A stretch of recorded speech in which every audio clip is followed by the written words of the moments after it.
Hello guys, आज हम आपको एक ऐसे इंसिडेंट के बारे में बताने वाले हैं जिसने पूरे देश को हिलाकर रख दिया है। 22 अप्रैल 2025 यानी आज से 4 दिन पहले कश्मीर के पहलगाम में एक बहुत ही खौफनाक अटैक हुआ जिसमें 26 लोगों की जान चली गई, जिनमें से ज्यादातर हमारे अपने देश के टूरिस्ट थे। ये सिर्फ एक अटैक नहीं था बल्कि ये एक ऐसा टाइम था जिसने न सिर्फ कश्मीर की शांति तोड़ी बल्कि पूरे भारत को हिलाकर रख दिया। अब आप सोच रहे होंगे कि आखिर ऐसा क्यों हुआ और कौन है इसके पीछे और इसके बाद भारत ने क्या कदम उठाया। आज के इस वीडियो में हम आपको इस अटैक की पूरी कहानी बताने वाले हैं और वीडियो के शुरुआत में ही हम आपको एक बात बता देते हैं कि ये कहानी सिर्फ एक न्यूज अपडेट नहीं है बल्कि एक सच्चाई है जो हम सबको समझना जरूरी है, क्योंकि इससे हमारे देश की सुरक्षा और आम आदमी की जिंदगी जुड़ी है। तो चलिए बिना किसी देरी के वीडियो को शुरू करते हैं। सबसे पहले समझते हैं कश्मीर और पहलगाम की इम्पोर्टेंस को।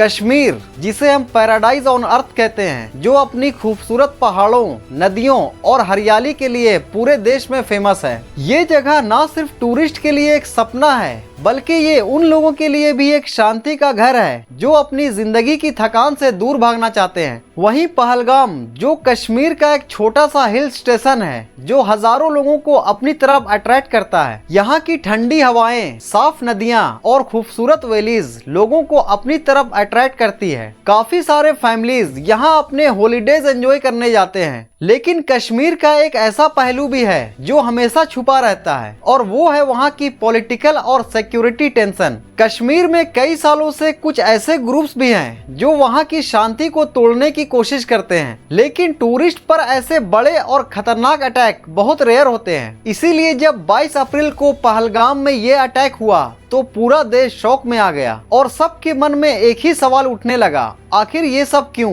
अब बात करते हैं उस दिन की जब पहलगाम का वो खूबसूरत और शांति का माहौल एकदम से भयानक हादसे का गवाह बन गया। एक आम दिन था जब लोग अपने परिवार के साथ, कुछ अपने दोस्तों के साथ अपनी जिंदगी की भागदौड़ से दूर नेचर के बीच आराम करने गए थे। लेकिन अचानक से इस सुकून भरे माहौल में कुछ आतंकवादी आए और बिना किसी वार्निंग के एकदम से फायरिंग शुरू कर दी। वो फायरिंग इतनी तेज और अचानक थी कि लोग कुछ समझ ही नहीं पाए कि क्या हो रहा है। एक पल में खुशियों से भरा माहौल डर और भागदौड़ में बदल गया। और यहाँ एक और दिल दुखाने वाली बात सामने आई। आतंकवादियों ने टूरिस्ट से उनका धर्म भी पूछा और जब किसी ने बताया कि वो हिंदू है तो उसे तुरंत गोली मार दिया। ये एक जानबूझकर की गई बहुत ही घटिया हरकत थी जिसमें लोगों को सिर्फ डराना ही नहीं बल्कि धार्मिक आधार पर उन्हें निशाना बनाकर मारना भी शामिल था। लोग डर के मारे इधर उधर भागने लगे। कुछ लोग बस से कूद गए और कुछ लोग आसपास के पेड़ों के पीछे छुपने की कोशिश करने लगे। लेकिन आतंकवादियों ने लगातार फायरिंग की जिसकी वजह से 26 लोगों की मौत हो गई, जिसमें 25 इंडियन टूरिस्ट थे और एक नेपाल का नागरिक था। साथ ही कम से कम 17 लोग गंभीर रूप से घायल हो गए जिनका इलाज अभी चल रहा है। इस अटैक की सबसे बड़ी बात ये थी